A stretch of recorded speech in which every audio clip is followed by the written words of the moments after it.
The Raspberry Pi 500 Plus launched on September 25 and it fixes every complaint about the original Pi 500. 16 gigabytes of RAM instead of 8, 256 gigabyte NVMe SSD instead of no onboard storage, and Gateron mechanical switches instead of membrane keys. At $200, this is what the Pi 500 should have been from the start.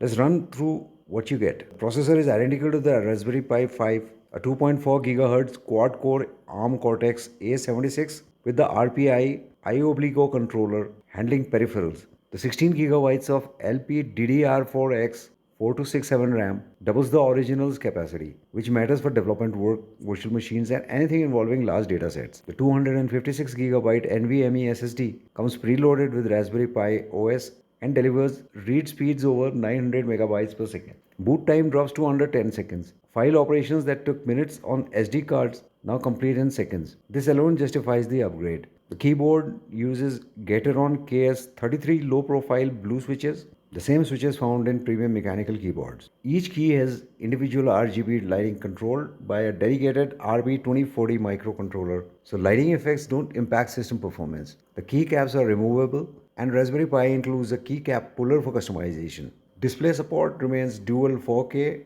at 60Hz through HDMI 2.1. Connectivity includes dual band Wi-Fi, Bluetooth 5, and Gigabit Ethernet. The 40-pin GPIO header maintains full compatibility with existing hats and projects. This hardware configuration changes what's practical on Raspberry Pi. 16 gigabytes of RAM means running Docker containers, multiple IDEs, and development environments without memory constraints. The NVMe storage makes compiling code, processing video, and handling databases feasible in ways they weren't before. For home labs, this replaces a traditional mini PC while taking up less desk space. For developers, it's a legitimate workstation that happens to have GPIO pins. For students and makers, it's powerful enough for real projects without feeling like a compromise. The mechanical keyboard ain't just about feel, though the Gateron switches are genuinely good to type on.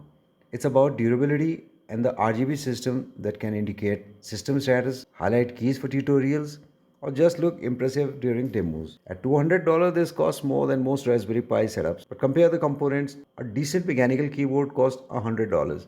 16 gigabytes of laptop RAM costs $60. A 256 gigabit NVMe SSD costs around $30. Add the Raspberry Pi 5 platform, and you're already over $200 before considering the integrated design, RGB lighting, and premium build quality. Against $200 mini PCs, the Pi 500 Plus offers more RAM, faster storage, and a mechanical keyboard. The comparison isn't close. The Raspberry Pi 500 Plus is available now in two configurations. The standalone unit costs $200.